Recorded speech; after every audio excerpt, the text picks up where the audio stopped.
Tomen sus posiciones, por favor. Ahora, sin hacer ruido, pasen al santuario. Toma, usa mi bata. La tuya se rompió accidentalmente y estoy muy apenado. Gracias, Pun. Muchas gracias, Puntito. ¿Puedo, señor Juárez? ¿Estás seguro de querer hacerlo, Puntito? Sí, señor.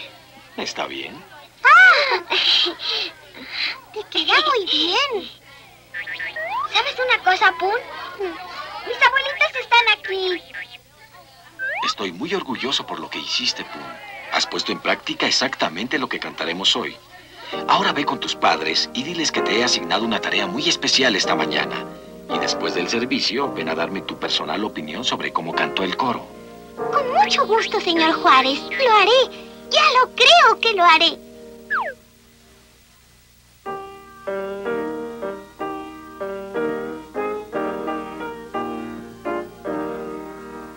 Quisiera servir a mi hermano, con gozo y amor siempre dar. Quisiera ser como mi Cristo, mi alma vino a salvar. Cristo, Cristo, yo quiero ser como tú. Cristo, Cristo, yo quiero ser como tú. Y continuamos conversando con nuestro pastor José Efraín Riquelme Ruiz. Yo prometí algo al terminar la primera parte que usted no nos contó, pero yo la sabía. Correcto. ¿Cuál era la enfermedad de su señora? Porque los mejores médicos, los mejores hospitales, las mejores clínicas, y no había remedio para ella. Cuando entra la mano diabólica Mm, y la palabra del Señor habla sobre los hechiceros, sobre los agoreros Y los brujos. y los brujos, fue justamente lo que a mi esposa le atacó. Siendo creyente. Siendo creyente, como lo dice en el libro de Segunda de Corintios, capítulo 11, cuando Pablo pasa todas estas adversidades y dice, y he tenido que sufrir peligro de falsos hermanos, ¿Cierto?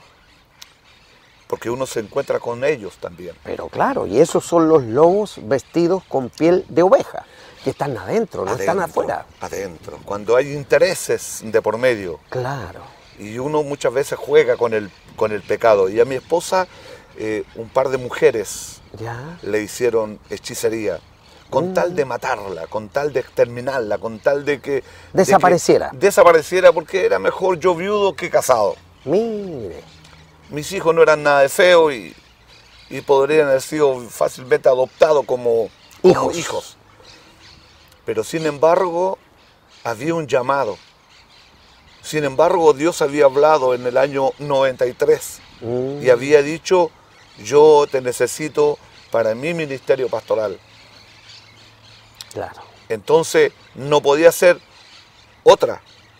Sí, No podía cambiar el término de Dios. cierto. Dios tenía un llamado para mi esposa, un llamado para mí, y aunque uno muchas veces no lo entiende, pero Dios tiene cosas, misterios para nosotros son insondables. Son insondables, exactamente. Y en ello Dios hace el milagro, y cuando yo hago la promesa de servir a Dios, realmente, mis hermanos de Linares pueden entender que yo no conocía lo que era un punto de prédica porque me avergonzaba. Claro. Porque uno, no es que su pasado lo condena. Claro. Entonces yo, ¿cómo voy a ir a un punto de prédica? Sin embargo, desde ese día, nadie me paraba. Y No muchas importa que veces, lo apuntaran con el dedo, se rieran de usted. y eso ocurre en todas partes. Cierto. Como una ocasión un hermano me dijo, hermano Efraín, buena Biblia, pero le digo que aunque usted se tape en Biblia, sigue siendo el mismo diablo. Mire, atrevido el varón. Es que Dios sabía a lo que yo tenía que enfrentarme. Por Sí. algo Dios me estaba preparando. Claro. Y mi esposa es testigo de ello, que yo cuando llegaba el momento de ir al culto, sabía con quién me tenía que encontrar. Y yo lloraba. Yo lloraba poniéndome mis zapatos, lloraba vistiéndome, porque yo sabía lo que tenía que enfrentar. En el punto de predicación. En el punto de prédica, en la iglesia, con aquellos hermanos que le pegan en la espalda y le dicen, lo estás haciendo bien, hermano, pero por otro lado le están puñaleando. Pero sin embargo, yo había hecho una promesa no al hombre, a Dios. Cierto. Y ese llamado que el Señor hizo el año 93, se hace ya el 98. Ahí asume el ministerio pastoral. Y me voy enviado a misionar por un año a Paraguay. Perfecto. Pero ya con su señora sana. Con mi esposa sana. Ya, ¿y cómo se logra esa liberación de ese demonio de hechicería y brujería que le habían hecho? Ese día domingo, cuando yo entregaba mi ayuno, el Señor, por intermedio de mi padre, Ya. que en esos años estaba en vida, ungió a mi esposa, no estando yo presente, y sale el espíritu de hechicería, y el Señor la liberta, la sana, la bendice, y cuando yo llego a la iglesia, al culto, porque había una inmensa manifestación, porque eso ocurre cuando Dios hace milagros. Cierto.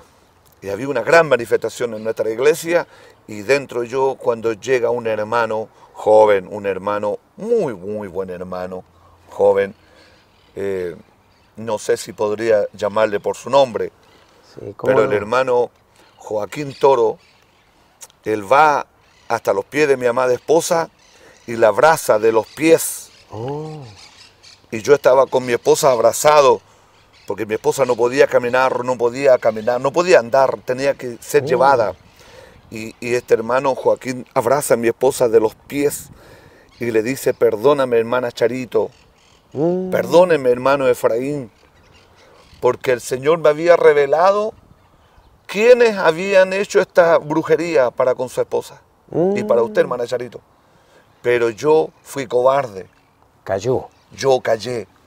Y por callar llevo en mi cuerpo una enfermedad que tal vez Dios nunca me va a quitar por ser desobediente. Y yo le dije, no tengo nada que perdonarte, hermano. El tiempo era de Dios y Dios lo iba a hacer a su tiempo. Mi esposa le dijo lo mismo, lo levantamos, lo abrazamos, lo queremos con mucho cariño, lo recordamos con mucho cariño. Y lo perdonaron, porque ahí está el milagro, en el Amén. perdón. Amén. Y de ahí comienza mi llamado. De ahí comienza un desafío enorme. A Quirihue, A Quirihue, el año 2000. ¿con cuántas personas? Llegamos a una iglesia de madera de unos 6 por 9 más o menos era el templo de Quirihue. Y habíamos 6 hermanos. Ahí cuando yo llegué me recibieron 6 ¿De hermanos. maderita? De madera. ¿Construcción liviana? Construcción liviana, una iglesia de momento, para Ya. aquel momento. Fue lo que el Señor bendijo a aquel varón que durante esos años había estado pregonando en aquel lugar de Quirihue. Y me envía a mí el Señor. Y yo dije, Dios me mandó a romper esquemas. Dios me mandó a hacer milagros. Dios me ha mandado a una tierra donde no sale en el mapa. Usted escucha cualquier lugar, pero menos Quirihue. Muchas veces me pregunté, ¿por qué Quirihue? ¿Por qué no Conce? ¿Por qué no Chillán? ¿Por qué no Santiago? No, Una me ciudad mandó a grande. mí, a Quirihue. Es que allí Dios quería verme bendecido, Allí nació Arturo Prat, si no me equivoco. en ¿no? Ningüe, En Ningüe, al lado. al ladito. Y esas son tierras que el Señor me ha dado por misericordia. Allí tenemos un lindo local, con una muy buena congregación, muy buenos hermanos, que han aprendido a creerle a un Dios vivo. Cierto. Imagínense, del año 2000, con 6 hermanos, más 6 mi familia, porque el milagro ahí estaba. Cuando mi esposa fue sana, le dije, Señor, si mi esposa ha sido sana, dame una hija. Usted tenía varones nomás. Yo tenía 3 varones, Yacel, Alan y Daniel. Y yo quería el testimonio, una mujer. Y el Señor me da mi mujer, aquella hija, Al mes de haber sido sanada. al mes. Y es más, mis hermanos de Linares, más de algunos de acordarse, que yo predicaba en la calle, yo predicaba en el púlpito, yo predicaba en donde yo tenía que predicar, que Dios había hecho un milagro en mi esposa y que Dios me había dado una hija. A mi esposa nunca le decía... Sin ecografía. Sin ecografía. No había ecografía. Y yo seguro que era hija. Hasta el último minuto, Ah. sin ecografía. No le digo. Cuando mi hija estaba por nacer aquí en el hospital militar, me recuerda que el doctor que tenía que tratar a mi esposa le quiso hacer Una una eco para salir de la duda de mi esposa. No era mía, era de mi esposa. Y le dije, hija, deje a mi hija tranquila. Yo no quiero que nadie vea a mi hija, porque mi hija es de Dios. Es ofrenda a Dios. Ella fue una promesa a Dios. Así es. Ella es mi termómetro. Mire, ¿eh? Si mi hija se enferma, es porque yo estoy mal. Ah, mire, ¿eh? Sencillo como eso. Mire, ¿eh? Si yo ando malos pasos, mi hija no anda bien. Ajá. Si yo me voy a izquierda o a derecha, mi hija va a pagar las consecuencias. Entonces, porque yo se lo pedí así a Dios. Ah, No sé si alguno tendrá la capacidad de decir así. yo creo que muy pocos, entre ellos yo me cuento, yo no lo he hecho. Imagínense, yo hice promesas tan grandes para con Dios. Si en el mundo fui malo, Claro, si en el mundo era conocido como el loco Riquelme, hacía cosas que hacen los hombres sin Dios. claro. De tal manera dije voy a hacer cuando yo sea de Dios. Bueno, en muchas cosas, pero ahora en las cosas del Señor. Claro. Y llevo una iglesia a la santidad. Si el Señor me ha llevado a Quirigua, donde tenemos